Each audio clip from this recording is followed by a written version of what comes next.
I'm going to play you a clip of the first time I tried to record this video, which was about 5 minutes ago. I'm just going to play it for you 10 seconds or so, and then I'm going to explain what happened.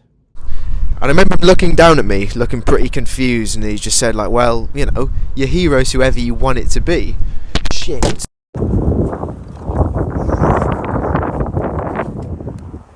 So what you just watched was a video where I'd set up my tripod, I had put the camera up, I'd been talking for about a minute and a half before that video, before the clip that you just saw took place. There was a strong gust of wind, and the tripod blew over and landed perfectly on this part of the mic that was plugged into my phone, and the microphone broke. Which is just comically bad luck, given that yesterday I made the commitment to start posting videos, YouTube videos, every Sunday at 5 p.m. And on the first video that I tried to make after making that promise, my fucking microphone broke. Which, you know, is just brilliant, fantastic, absolutely perfect. But I'm going to make the video I wanted to make anyway, because I'm here and I've made a promise to myself. And I also posted a video on Instagram saying that I was going to do it. So I feel obliged now. So I'm going to do it just in here instead of out there. So when I was a really little kid, and I'm talking like 4 or 5, for some reason I thought that everybody was assigned a hero. And that might sound a little strange at first, but I think it's reasonable to assume that when you're like 4, and everything in your life at that point has been given or assigned to you, like your name and your religion or lack thereof, it's reasonable to assume that the responsible adults in your life, who, you know, are the only people that you know, would also assign you opinions. And I have this vague memory of walking home from the shops with my dad at around that age, through a wooded area towards where I used to live. And I look at my dad and I say, just randomly come out with, "Who's your hero?" And he said, "Well, my hero's Alan Shearer," and explained why. Because my dad's from the north of England and is a big football fan. So I look back down at my feet and I look up again and say, "Dad, who's my hero?" And he looks a little bit confused at me and he said, "Well, your hero's whoever you want it to be. It can be anyone you admire." And I said, I looked down at my feet again. I looked back up and I said, I think my hero's David Tennant. I think I just felt the need to pull an answer out my arse for whatever reason. I think David Tennant was probably one of the 4 famous people I knew the name of at that age. 3 of which were probably actors who played Doctor Who, but anyway. But yeah, apart from that, you know, fun little memory, I don't think it's something I'd ever, you know, put any thought into until I started to play instruments. Much later on. It would have been about 10 years later when I was, 13 or 14, when I picked up the bass guitar for the first time. And the reason I did so was because at that time the only music I was really into was pop punk. My parents had always played good music around the house and put me onto, you know, good stuff. But pop punk was the first music community that I'd really stumbled into on my own, and because a lot of my friends in school at the time were into that sort of stuff. So it was me finding my own pathway into a love of music.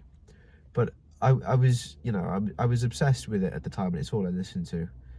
And I picked up the bass because I'd heard the song Carousel by Blink-182, and for some reason I stumbled upon the information that the opening riff was played on bass instead of guitar, which I thought was awesome because it was the first time I'd ever really noticed the bass in a song, probably, really paid attention to it. And I thought it was so cool how it was played like a riff on guitar. It was so melodic that you wouldn't know it was played on bass. And when I found that out, I thought it was so cool. And the next birthday that I had, I asked for a bass guitar and I got one.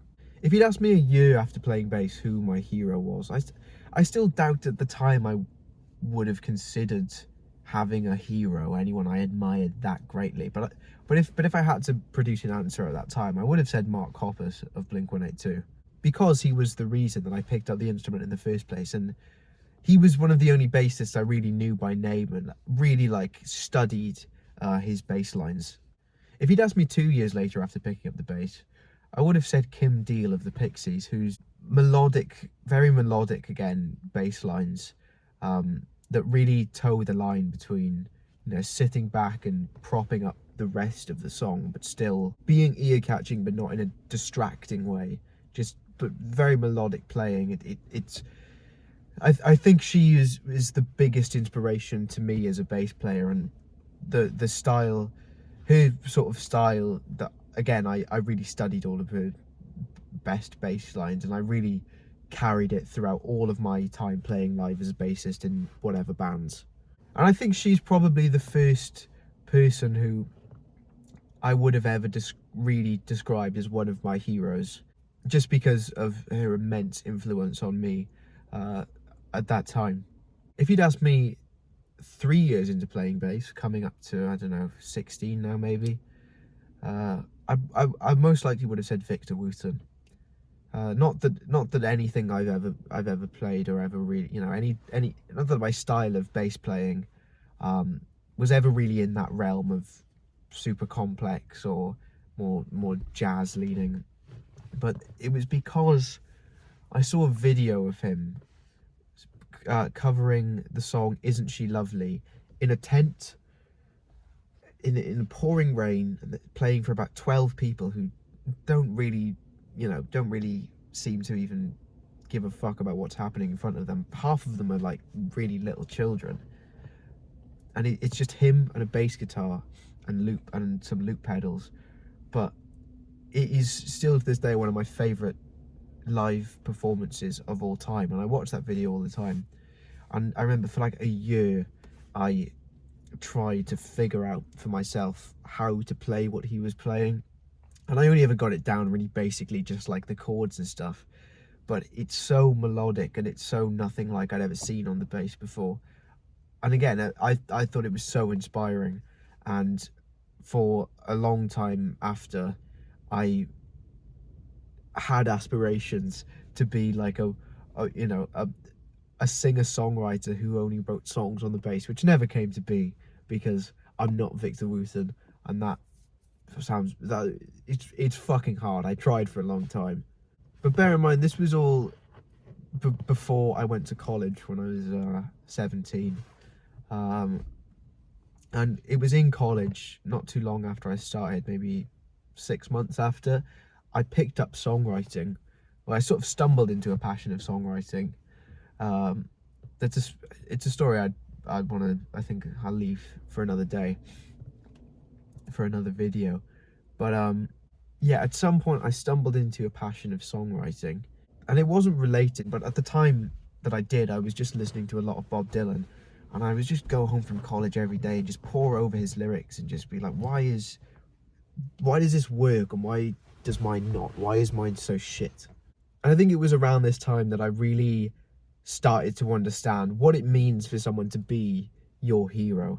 A few months after picking up songwriting, and I was sort of getting over my Bob Dylan phase, I was really getting into a band called Wilco, and I was in Waterstones, the music section, and I found a book called How to Write One Song by Jeff Tweedy, who is the lead singer of Wilco.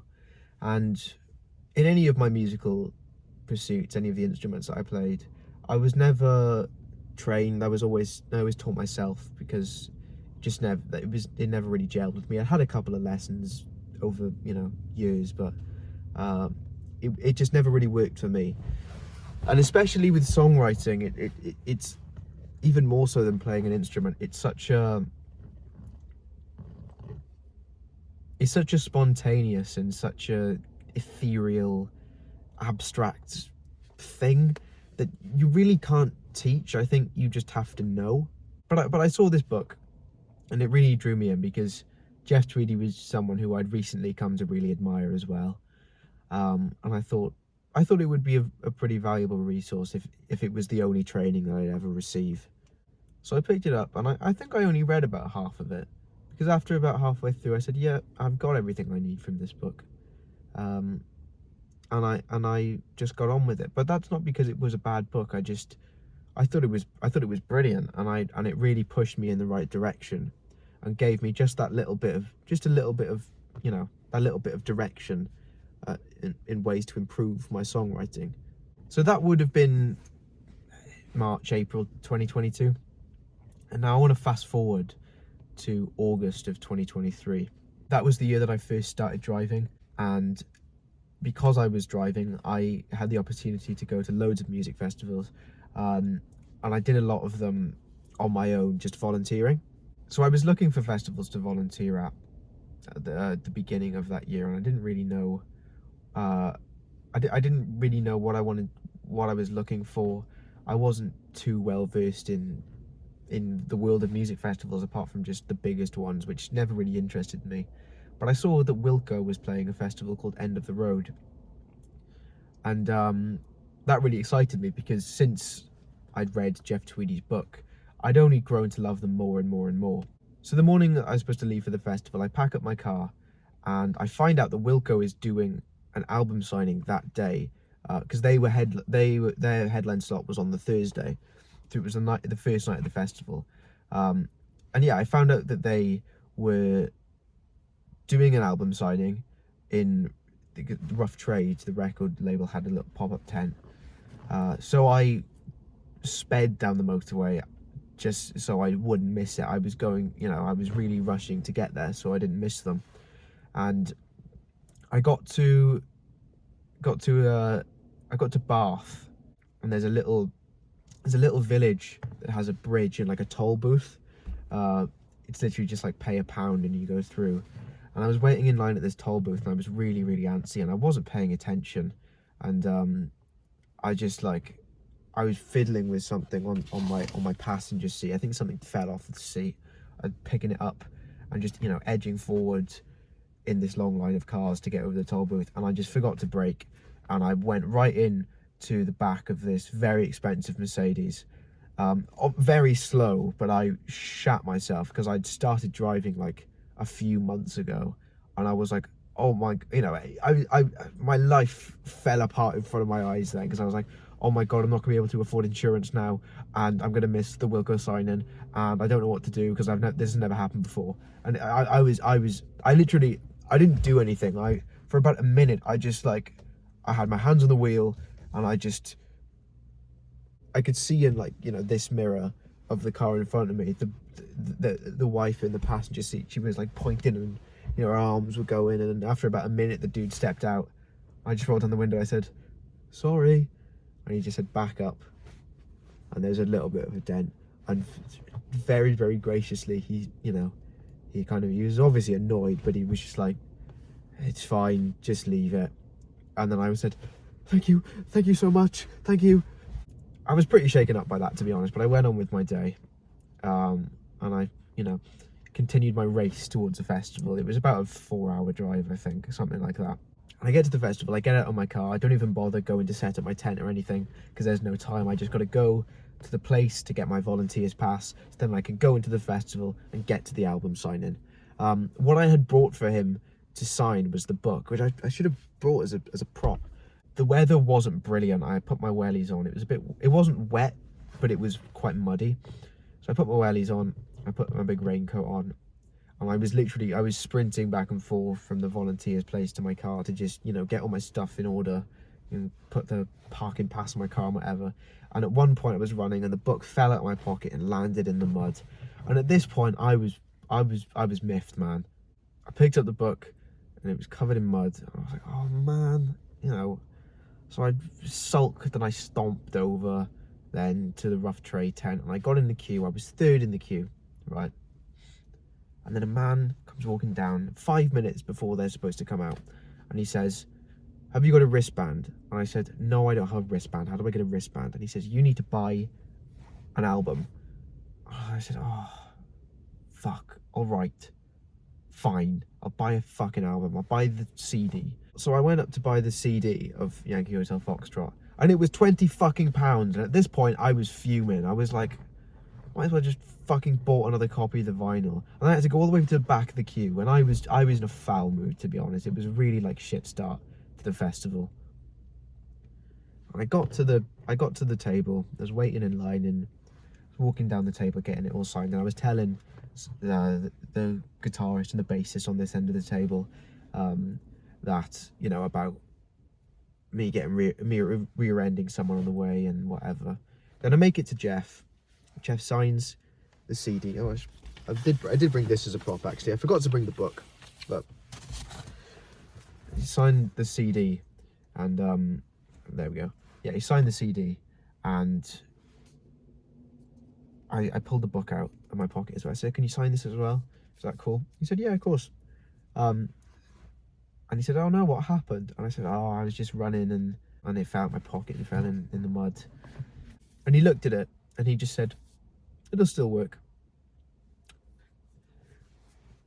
And it was so simple, and I know he was just being polite and just being pleasant, but it really affected me, actually, and it completely turned my mood around, because I was so fixated on just how shit the day had gone, and especially, it was honestly mainly my book. I was so annoyed that I dropped my book in the mud. The only thing I wanted him to sign. He said, it'll work. It'll still work. That's what he said. It'll still work. And I don't know. It really affected me. But yeah, I'm very grateful that I had that experience and that it was as pleasant as it was. And it goes to show that even though a lot of people say don't meet your heroes, your heroes can be really cool. And he was really nice and really like made my weekend by just, because it got off to such a shit start. But he really turned my mood around, and I'm really happy I'm happy I got this in the end. And I wish I'd brought the book. I'll splice it in here. So I got the book here. I managed to get most of the mud off because it was just like on the dust jacket, but it's obviously still on the pages. But if we open it up, thanks for listening, Jeff. So that was really nice, right? It was a lovely experience. It would make a good video on its own, I think. But I thought I'd pack it in here as well, because the reason I wanted to go on this whole tangent, and the reason I came out today and wanted to talk about heroes, is because of an experience I had very recently. I got to see Jeff Rosenstock in concert about a month ago now. He's an artist that I first discovered in 2020 with his album No Dream, which still to this day is my favourite album of his, and is honestly a top 5 album of mine of all time. Basically, the trajectory of his career goes, he's a punk singer-songwriter from about 2012 to today, but before that, he was in a very influential underground ska punk band called Bomb the Music Industry. Influential in that he, because it was kind of a collective that revolved around him, really pioneered online digital sales for music. Everybody credits Radiohead and the release of In Rainbows for doing the pay what you want thing in 2007, but I think Bomb the Music Industry, or Jeff Rosenstock with his label that Bomb the Music Industry was on, was doing it in like 2005. But anyway, there's a documentary that was made about this band. I can't remember what it's called, but it's called something the Bomb the Music Industry story. But it's basically a documentary about this band's whole life and how Jeff Rosenstock basically ran the whole thing on hopes and dreams without, with very little money, doing everything he could to not monetize the band, and still persisted and grew a huge fan base. And I watched that only in October, I think, of 2023. And I was like, yeah, this guy's the guy. He's the coolest fucking person who's ever lived. And it was largely due in part to this documentary that I started making music, as well as a few other factors. But it was really like, that really put the battery in my back to like, okay, let's fucking, anyone can do this. Anyone can make music in their bedroom. You just have to fucking sit down and give it a go. So I did. Well, in my car instead of my bedroom, but So yeah, in February I got to see him touring behind his newest album, Hell Mode, which I absolutely love, and I think it's one of his best albums ever. And he was playing at a music venue that I work at on the weekends sometimes.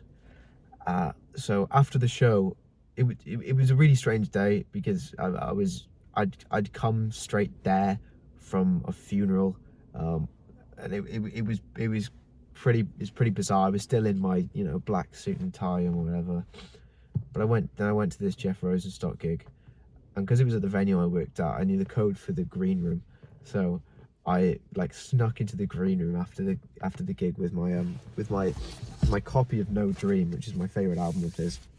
And I said, please, can you? Oh, this is gonna reflect the sun now. Please, can you sign this? I swear I didn't break in. I work here. And he was so chill and he was so cool, and he just said, yeah, man, of course. And then he immediately swung into asking me questions, and I was so nervous about it. I was so scared about wasting his time and like overstaying my welcome, that I was really evasive and probably came off very weird. But he was so sweet, and we had this photo taken. I put my arm around me. I said, oh my God, you're like my hero, man. And it probably weirded him out a bit, but I couldn't contain myself. I was shaking and everything.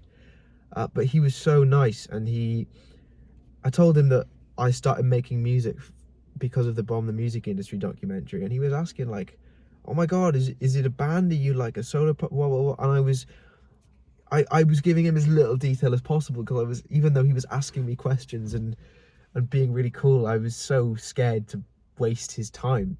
But he got the rest of the band to sign the album as well, and just sort of he invited me in and really humoured me, and then it was the best experience I've had with meeting someone, a popular musician, a musician I admire. It was by far the best experience I've ever had with anything like that, because I've met some people, and I've met people in various capacities, just kind of like after the show, just seeing them and everybody's crowded around, just quickly, can I get a picture?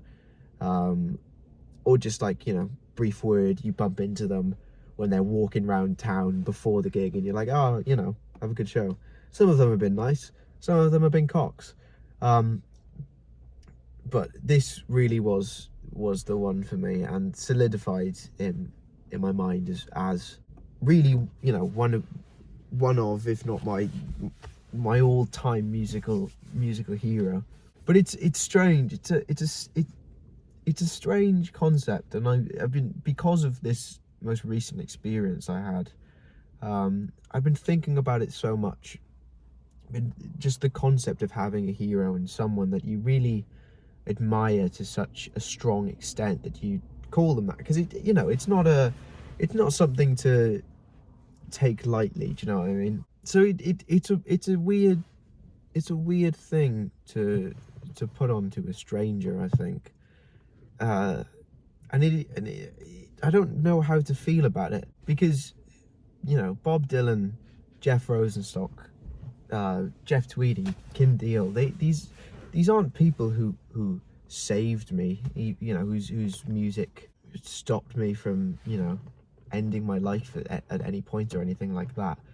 But having their influence in my life and being able to study what these people have done and incorporate elements of that into my own life and my own craft is so valuable. And I think I don't know if it's something that everybody has ever really experienced, because I know that it's not something that I ever had until I really started paying attention to music and trying to develop as a musician and a songwriter. Obviously, there's people in my life who, by default, I would say are my heroes. I think, but I love both of my parents to absolute death, and they raised me and they did a good job. But in a more abstract sense, I think it feels a lot more powerful when it's a stranger who realistically, unless you've been very lucky as I have, you'll never ever interact with, really. It's a strange it's a strange thing to give someone who you don't know so much power over your life, but at the same time, it's kind of beautiful to bestow that label onto someone and say, even though they'll never know it, their work and their achievements have had such a profound impact on me and my life and the way I conduct myself in these fields. I don't know. I don't really know what the point of this was. Just had some thoughts banging around in my head about heroes. Yeah. Meet your heroes. I reckon 70% of the time they'll be alright. Yeah. Thanks for watching. I'll get a new microphone this week. Hopefully by the next video, the audio will be better. And yeah, thank you. New videos every Sunday from 5 PM. If I can be bothered, maybe. Bye bye.